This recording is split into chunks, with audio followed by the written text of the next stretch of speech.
walladzina hum li amanatihim wahdihim ra'un.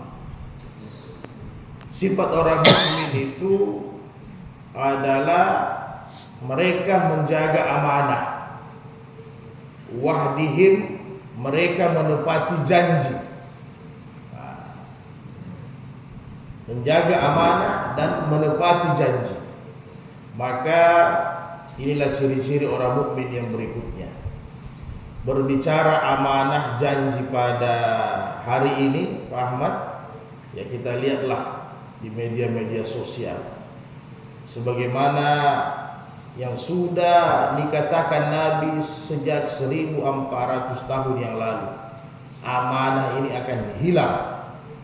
Kalau berbicara amanah, maka paling kurang kepala rumah tangga, naik sedikit pimpinan masyarakat, paling tinggi pimpinan negara.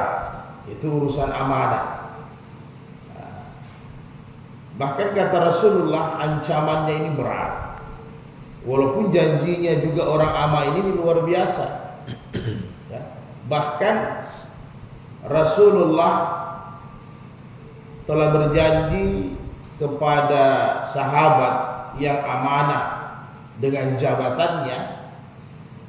Salah satunya Abdullah Abu Ubaidah bin Jarrah. Beliau ini seorang bendahara Baitul Mal ketika itu. Ini bendahara Baitul Mal ini luar biasa. Mungkin sekarang ini di atasnya Menteri Keuangan. Karena dulu ketika Rasulullah memimpin, tidak hanya memimpin Jazirah Arab saja. Jadi bahkan sampai ke Syam, sampai ke Mesir, kekuasaan Nabi Islam ketika itu.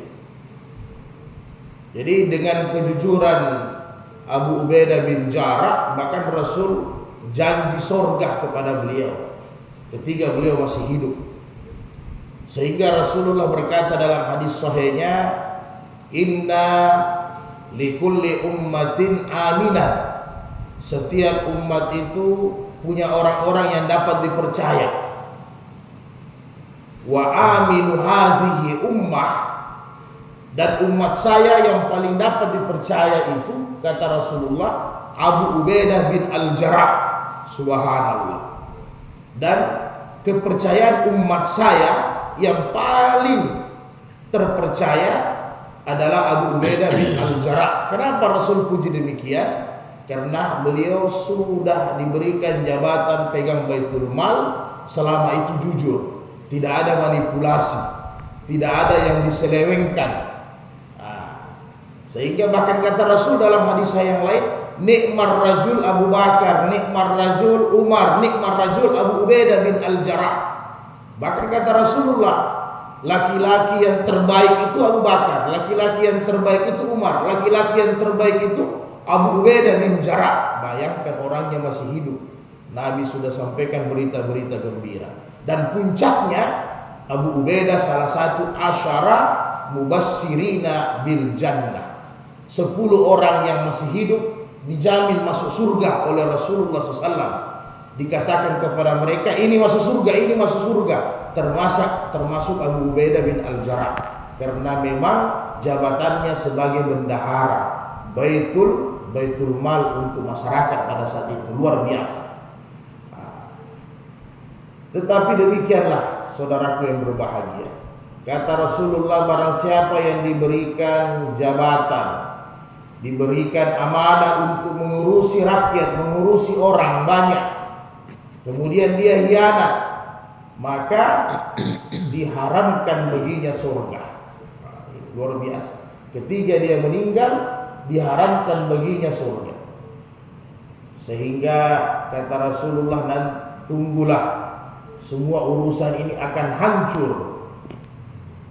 Maka sahabat bertanya, kenapa bisa hancur semua urusan? Kenapa bisa sia-sia ya Rasul? Ya kata Rasulullah, ketiga urusan itu, ketiga jabatan itu diserahkan yang bukan ahlinya. Nah, yang terkini Pak, kita lihatlah berapa yang sudah diciduk. Tentunya masih banyak, mudah-mudahan tidak kong kali kong. Ya, kita apresiasi kejaksaan. Utamanya urusan MBG, makanan gratis bergizi. Bayangkan setiap hari miliar yang diambil, ya. Bayangkan kalau kita pikir yang harus dipotong itu sapi 19.000 per hari. 19.000 per hari. Kalau kita katakanlah 10.000 saja yang disembeli per hari, berarti ada 9.000 yang dimanipulasi. Karena kan setelah dicek miliaran, ratusan miliar per hari. Maka kalau 9.000 saja yang dimanipulasi dikali 15 juta per ekor sapi, maka mentoknya 135 miliar per hari, Pak. Itu masih daging. Makanya susah di MBG didapat, ya untung-untunglah kalau didapat satu pekan itu ada menu daging, ya. Yang paling banyak telurnya yang banyak, makanya kita dapat harga telur sampai 70.000. Alasan protein, dicari protein yang paling murah. Inilah di depan kita ini luar biasa. Semua sifat-sifat amanah sudah hilang. Orang menganggap dengan mengambil yang bukan haknya itu adalah hal yang biasa, seolah-olah tidak ada pertanggungjawaban di hari kemudian. Padahal kita akan berhadapan dengan mahkamahnya Allah Subhanahu wa taala. Bahkan satu saja yang kita ambil, kata Nabi, sebagaimana seorang sahabat sudah pulang perang, ada harta ganimah yang belum sempat dibagi, dia hanya sempat ambil satu tempat air dari kulit karena dalam pandangannya ini bagus. Bahkan di hadis yang lain dia sempat ambil kain rida, kain seperti sorban yang bagus, dia sembunyikan. Maka di perjalanan pulang, karena lewat bukit-bukit bebatuan, ada batu besar jatuh kena kepala dia, mati. Maka sahabat berkata, Masya Allah, ahli surga. Dia ini ahli surga sahid. Kata kita pulang dari peperangan. Bahkan kata Nabi katakan tidak. Bahkan dia ahli neraka. Nabi bilang periksa. Inilah susahnya kita hidup memang di zaman Nabi. Agak sulit kita hidup di zaman Nabi. Jadi tidak perlu tunggu KPK yang periksa. Ada Jibril yang bersama dengan Rasul. Ini sulitnya kalau kita hidup dengan zaman Nabi. Mungkin alhamdulillah kita hidup di akhir zaman ini. Pengikut Rasul yang tidak melihat Rasul. Kalau kita hidup di zaman Nabi tidak tahu mungkin kita kelompoknya siapa. Apakah Abu Lahab, Abu Jahal, atau Abu Sufyan, atau Abu Bakar, kan begitu. Nah, karena agak susah. Sedangkan pernah dalam hadis sahih Nabi sementara salat pakai kuf, dibuang sandal sepatunya Nabi sementara salat. Maka sahabat ikut, jamaah ikut buang sandalnya, sepatunya juga. Dia pikir ada gerakan baru. Jadi Nabi bilang jangan kalian ikut, tidak ada gerakan baru. Jibril datang kepada saya menyampaikan bahwa ada kotoran di sepatu saya, ada najis. Maka saya buang. Nah, bayangkan, Jibril sementara sembahyang pun Nabi bisa tahu berita. Nah, beginilah, Nabi bilang periksa. Setelah diperiksa tempat air dari kulit itu ada, dia sembunyikan. Belum sempat dibagi. Itu ganimah kalau habis perang, kalau menang nanti dibagi-bagi, ada aturannya. Sepersekian untuk pasukan, untuk Nabi, dan masuk Baitul Mal.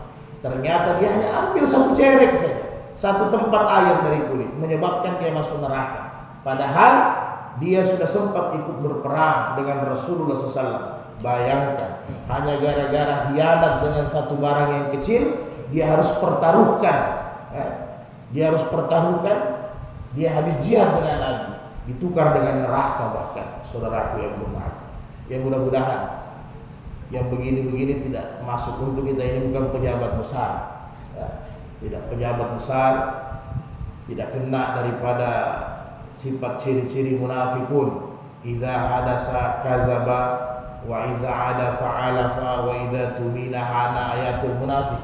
Tanda-tanda orang munafik itu kalau berbicara dia bohong, dia tidak menepati, dia hianat, tidak menepati janji dan sebagainya.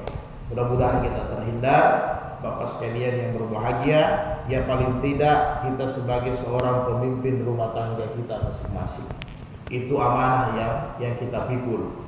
Memberikan nafkah yang halal, memberikan pendidikan, memberikan nafkah secara adil kepada anak-anak kita semua, itu semua adalah amanah yang besar. Paling tidak itu kita diminta pertanggungjawaban di hari kemudian. Satu tampak saja kita punya harta, akan susah kita nanti ditanya di hari kemudian. Bagaimana kalau harta kita bertumpuk, tidak ditahu dari mana asalnya, dikemanakan, untuk apa? Allah alam bisawab. Al-afwa minkum.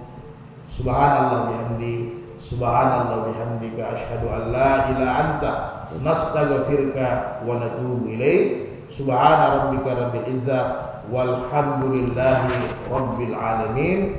Summa assalamu alaikum warahmatullahi wabarakatuh.